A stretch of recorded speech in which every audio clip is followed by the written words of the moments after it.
Olá pessoal, eu sou o Walter, vou ser o professor de português seus nesse ano de 2021. Eu sei que as coisas não estão do jeito que a gente queria, mas nós ainda temos que continuar, né, gente? Então por isso, vamos tentar aí fazer da melhor forma possível para que esse ano para que a gente consiga aproveitar um pouquinho melhor esse ano aí e consiga criar bastante conhecimento, apesar dos pesares, certinho? Então, deixadas as apresentações, feitas as apresentações, vamos lá para a questão das atividades do PET, né? Porque a gente já começa com a semana 1, ela tá trazendo o conteúdo que ela está trazendo é um conteúdo que vocês já viram ali no ano passado, ali se eu não me engano, no patch de volume 7, ali no finalzinho do ano, que é um conteúdo tranquilo, é um conteúdo simples, então, mas quem quiser dar uma voltada lá tiver as apostilas e quiser voltar lá para dar uma relembrada, pode voltar tranquilamente, só que é um conteúdo bem tranquilo, bem sossegadinho pra gente só dar um aquecimento nesse começo de ano, tá? Então agora eu vou fazer, o que eu vou fazer nesse vídeo? Eu vou fazer para vocês a explicação dessa semana 1. Então eu vou fazer aqui tanto a leitura dos textos, quanto à leitura das atividades e explicação do que é para ser feito em cada uma das atividades. Lembrando que esse vídeo aqui, além de colocar aqui no grupo, eu vou colocar ele também lá no YouTube. Para caso alguém achar que, sei lá, você acha que é melhor, que é mais rápido assistir pelo YouTube, eu vou colocar lá e deixo o link na parte de comentários aqui da postagem, tá bom? Então, vou fazer dessa forma, e aí, se forem surgindo dúvidas, vocês vão comentando aí e eu tento responder na medida do possível, certinho? Então vamos começar, né? Chega de enrolação, chega de blá blá blá. Então vamos direto para a atividade. Então aqui, ó, eu já tô aqui com a minha apostila aberta aqui, certo? Meu patch aberto aqui, tá aqui, ó. Semana 1. Então, nessa semana 1, a gente vai estar trabalhando o quê? Produção de texto. Compreensão e produção de texto. O que é isso? É ler e interpretar um texto, né? A gente vai ler, vai interpretar e provavelmente vamos produzir alguma coisinha. Então vamos descer lá e aqui, ó, começa aqui. Tema: gênero relato pessoal. Então, essa semana a gente vai estar trabalhando com relatos pessoais, né? O que seriam relatos pessoais? Eu vou ler aqui o textinho primeiro e aí daqui a pouco eu faço a explicação. Quem tiver aí com a apostila em mãos aí ou no celular, vai acompanhando isso e tenta para a gente ficar mais no mesmo ritmo ali, tá? Então tá aqui, ó. Olá, estudante, tudo bem com você? Estamos iniciando a semana 1 do plano de tutorado, volume 1 de 2021. Nessa semana você vai analisar um relato pessoal, além de comparar dois textos desse mesmo gênero. Lembre-se que os conteúdos que serão abordados aqui podem ser encontrados com mais detalhes no patch 7 do primeiro ano de 2020. Foi o que eu já falei para vocês. Então, se você tiver mais alguma dúvida que quiser ler um pouquinho mais sobre esse conteúdo, volta lá no patch 7 do ano passado. Ah, professor, mas eu não tenho o patch 7 do volume passado. Você consegue baixar ele na internet. Ele está lá no site do Se Liga na Educação lá, você consegue baixar aí lá o patch volume 7, ó, patch volume 7, o patch volume 7 do primeiro ano do ano passado, de 2020, certinho? Então, relato, pessoal. Tá aqui, ó. A apostila Suzy, ela vai fazer agora um textinho fazendo uma recapitulação, né? Tentando revisar esse tema que já foi estudado aqui. Tá aqui assim, ó. O gênero relato pessoal é aquele que tem a função de relatar acontecimentos de nossas vidas.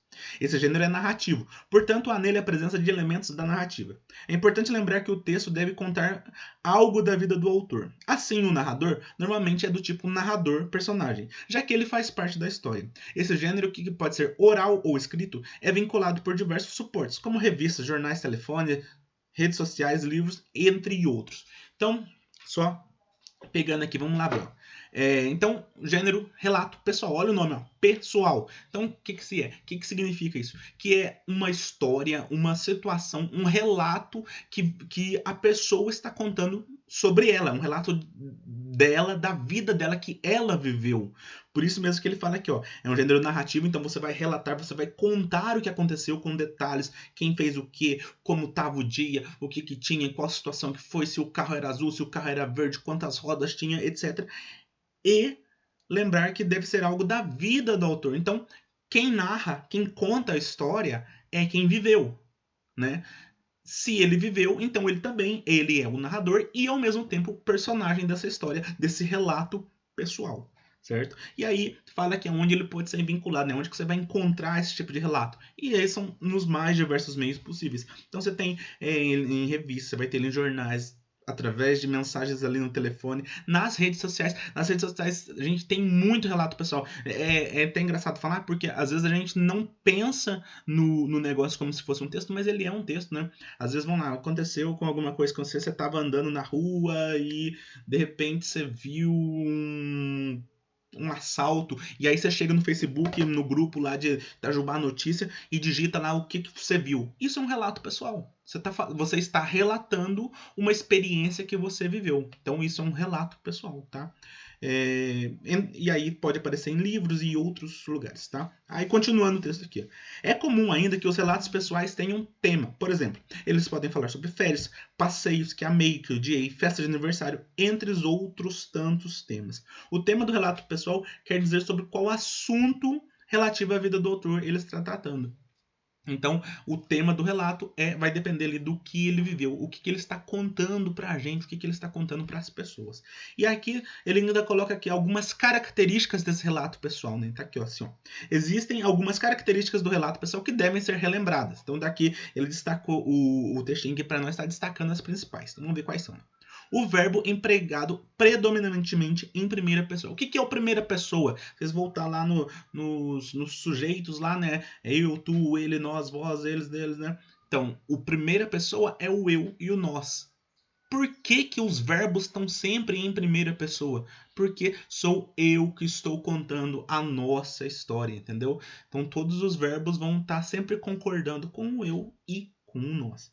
Aí continua aqui, ó.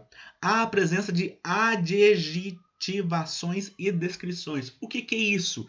Que durante a história, durante a narrativa, você vai descrever as coisas. Então, por exemplo, aqui você vai descrever esse controle, né? Aí você vai estar falando, ele é um controle preto, que ele tem 2 perninhas, não sei quantos botões, tereréu, tereréu, tereréu. Então, isso é uma descrição e ela tem que ter no relato pessoal. Por quê? A pessoa que lê o relato pessoal, ela não viveu a experiência. Quem viveu é quem está contando. Quem lê, quem ouve, não viveu. Então você precisa dar descrição para que essa pessoa lembre de tudo, para que essa pessoa que está ouvindo consiga enxergar o que você está contando. Então sempre que você conta uma história, você tem que descrever com o máximo de detalhes possíveis. E adjetivação. O que seria essa adjetivação? Então é você dar características, né? Então você vai falar que aquele controle ele era preto. Então esse preto é uma adjetivação. É você dar um adjetivo, você dar uma qualidade, você dar uma característica para as coisas que teve na história. Justamente para quê? Para a pessoa que está vendo, para a pessoa que está ouvindo, ter ali a conseguir imaginar na cabeça dela o que aconteceu, já que ela está só ouvindo ou só lendo o relato. Certinho? E aí, tá aqui, ele termina aqui que é importante que o texto tenha um título criativo. O texto deve ter início, meio e fim. Basicão. Então você tem que ter um título para chamar a atenção do seu texto, e esse texto ele tem que ter pelo menos um começo, né, um início ali, né, uma situação inicial. Então vamos pegar um exemplo rapidão aqui, ó. Um dia eu acordei. Esse seria o início da minha história, né? Essa introdução. Levantei, escovei dente, tomei café, fui na padaria, vi um cachorro na rua. Esse seria o meio da minha história. O cachorro me mordeu e eu voltei para casa com dor na perna. Esse é o fim da minha história. Então, a história ela tem que ter essas 3 partes. Um início, um meio e um fim. Beleza? Foi uma história muito boba que eu inventei agora de cabeça. Então, só ignore. Agora, vamos lá, então, para as atividades. Né? A gente já sabe que a gente está falando sobre um relato pessoal. Então, vamos para as atividades. Tá aqui na página 2, começa assim. Ó. Leia o texto seguinte. Minha fuga da Coreia do Norte. Relato de uma sobrevivente. E aí, eu vou ler esse texto para vocês agora. Então, o título dele. Minha fuga da Coreia do Norte. Relato de uma sobrevivente. A gente já vê que tem alguma coisa aqui. A gente já sabe sobre o que ele vai falar. Ele vai falar sobre a fuga da Coreia do Norte. Então, essa pessoa ela fugiu da Coreia do Norte. E ela está contando o relato dela de como ela sobreviveu a essa fuga. Eu vou ler o texto agora. Quem tiver aí com a apostila vai acompanhando aí, tá bom? Então tá aqui, ó. Quando eu era pequena, achava que meu país era o melhor do mundo. Cresci cantando uma canção chamada Nada a Invejar. E eu tinha muito orgulho. Na escola, passamos muito tempo estudando a história de Kim Il-sung, mas nunca ouvimos falar do mundo lá fora, exceto que os Estados Unidos e a Coreia do Sul, o Japão, eram inimigos. Embora eu muitas vezes tivesse curiosidade a respeito do mundo externo, eu achava que passaria a minha vida inteira na Coreia do Norte, até que tudo mudou de repente. Uma vasta escassez de alimento atingiu a Coreia do Norte em meados dos anos 90. No fim das contas, mais de 1 milhão de norte-coreanos morreram durante o período de fome e muitos só sobreviveram comendo capim, insetos e cascas de árvore. As interrupções no fornecimento de energia elétrica também se tornaram cada vez mais frequentes. Então tudo ao meu redor era completamente escuro à noite, exceto pelo mar de luzes na China, logo do outro lado do rio Amarok, perto da minha casa. Sempre me perguntei por que eles tinham luz e nós não. O rio Amarok teve um probleminha aqui na apostila, tá? Então só ignore. O rio Amarok é bem estreito e em determinados locais, o que permite que os norte-coreanos secretamente atravessem para o outro lado, mas muitos morrem. Não posso revelar muitos detalhes sobre como sair da Coreia do Norte, mas só posso dizer que durante os anos difíceis de escassez, eu fui mandada para a China para morar com parentes distantes. Mas eu achei que só ficaria separado da minha família por pouco tempo. Nunca poderia imaginar que levaríamos 14 anos até voltarmos a viver juntos.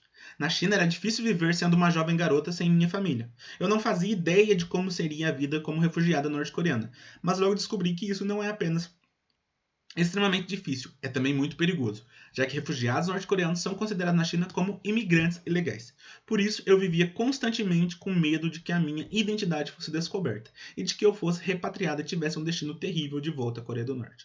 Então tá aqui, ó, Minha Fuga da Coreia do Norte, disponível aqui no site Decifrando Textos, foi tirado ali dia 18 de janeiro de 2021. Então tá aqui, esse é o texto, é um relato de uma menina, aqui não tem o nome dela, que saiu fugida, né? Saiu escondida da Coreia do Norte em um momento ali que o país não estava muito bem. Então, a gente que acompanha aí as notícias sabe que a Coreia do Norte é um lugar um pouquinho complicado de viver.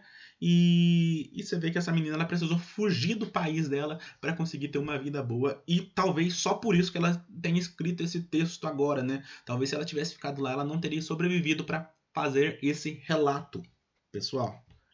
Então, aí vem aqui, ó. Para saber mais, repatriação. O que é repatriação? É quando uma pessoa sai de seu país de origem e tem problemas para permanecer em outro. É o retorno voluntário ou obrigatório para a sua pátria, para a pátria que o cidadão nasceu. Tá? Só uma curiosidade do que seria repatriação. Então, aí vem aqui agora, vamos para as atividades, né? As atividades em si. A gente vai ter aqui atividade 1, atividade 2, 3 e 4. Então tá aqui, ó. Vamos lá. Atividade 1. Indique qual é o tema tratado pelo relato pessoal lido. Então, esse texto aqui, dessa menina ali, esse texto, qual é o tema dele? Sobre o que ele fala? Ele é um texto que vai falar sobre... Vocês escrevem para mim sobre o que ele está falando. Qual que é o tema desse texto? Tranquilinho, simplesinho de fazer. Número 2. Atividade 2 está assim, ó. A narradora personagem do texto utiliza a primeira pessoa para escrever o texto. Né? A gente viu lá nas regras do relato pessoal que ele vai estar sempre em primeira pessoa. Descreva a importância desse uso para o texto e escreva sobre a importância dele como para um relato pessoal. Então, quem voltar aí na memória suas ali, que eu já falei, eu acabei dando essa resposta sem perceber, ele traz. Qual que é a importância? Por que o texto tem que estar em primeira pessoa quando ele é um relato pessoal? Né? Quem não conseguir pensar aí, quem não conseguir lembrar, faz uma forcinha que você vai entender. Ó. Relato pessoal significa que eu estou contando a história, né? Eu estou relatando essa história. E o texto em primeira pessoa, quando a gente fala em primeira pessoa, nós estamos falando dos sujeitos eu e nós. Então, tenta fazer essa associação e responder para mim qual que é a importância desse texto estar em primeira pessoa, né? Por que é importante que o relato pessoal esteja em primeira pessoa? Beleza? Agora vamos lá para a atividade 3. A atividade 3 está assim, ó. Indique qual das alternativas seguintes representa uma característica do gênero relato pessoal que está presente no texto Minha Coreia do Norte. Então aqui a gente tem 4 características do gênero textual relato pessoal. Você vai marcar para mim qual das alternativas que indica essa característica que estava lá naquele texto que a gente leu. Então naquele texto tem uma delas. Qual? Você vai marcar qual delas. Tá aqui, ó. Letra A. Verbos no tempo presente para dar a sensação de algo que acabou de acontecer. Tem isso no texto? Não sei. Vocês vão pensar aí e vai marcar ou não. Uso da primeira pessoa no plural para retratar o coletivo dos coreanos que querem fugir da Coreia. Tem isso? Primeira pessoa no plural? Tem ali? Vocês vão ver se tem ali ou não. Letra C. Uso da primeira pessoa do singular e verbos no tempo passado, né? Primeira pessoa do singular, primeira pessoa, eu. Tem isso? Tem o eu e verbos no passado de coisas que já aconteceram? Tem isso ali no texto? Vocês vão ver e vão responder. Falta completa de adjetivação, ou seja, não tem nenhuma adjetivação nesse texto? Vão ter que pensar um pouquinho. Então vocês vão olhar, né, essas 4 alternativas aqui, vão voltar lá no texto e vão marcar uma alternativa que tenha nesse texto. Tá? Tem uma só que vai marcar. E, por fim, para finalizar aqui essa semana 1, né, que já tá, a gente já se estendeu bastante, até o vídeo deve estar um pouquinho grande, desculpa aí, mas é que a gente acaba falando demais. Tá assim, ó. 4. A leitura desse texto pode nos fazer lembrar de um problema social presente em nosso meio? A xenofobia. Você sabe o que é isso? Vocês sabem o que é xenofobia? Isso para quem tá acompanhando o Big Brother, né? Quem tá acompanhando o Big Brother, ali no comecinho teve uma situação ali com a Carol com K, que teve uma questão de xenofobia aí, e até para quem tá ali no Twitter, isso acabou sendo falado bastante sobre xenofobia. E aí vem aqui perguntando: você sabe o que é xenofobia? Você vai dizer para mim se você sabe o que é. Se você não sabe, não tem problema. Por quê? Porque você vai procurar e ler o significado de xenofobia. Então você pode entrar aí no Google, olhar lá o que é xenofobia.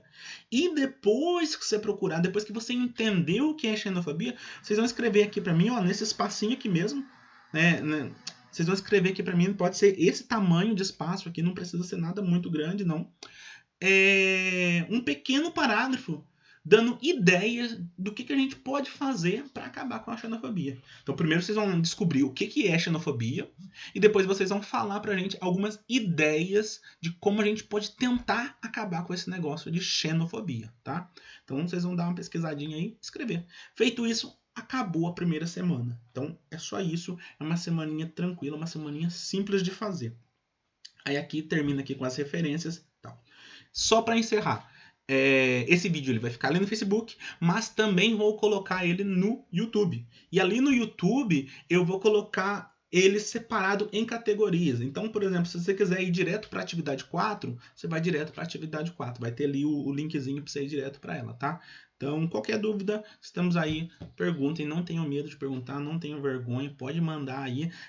Quem viu lá o meu cartãozinho de apresentação lá tem o WhatsApp, pode mandar. Só que quando você for mandando no WhatsApp, você fala: ô professor, eu sou o fulano da turma tal, eu tô com dúvida nessa pergunta. Se apresenta primeiro, né? Porque senão eu não vou saber quem é quem. Que acaba que não tem como conhecer vocês assim de antes. Então, se apresenta primeiro e aí você faz ali a pergunta. Belezinha? Então, é esse vídeo dessa primeira semana do PET 1.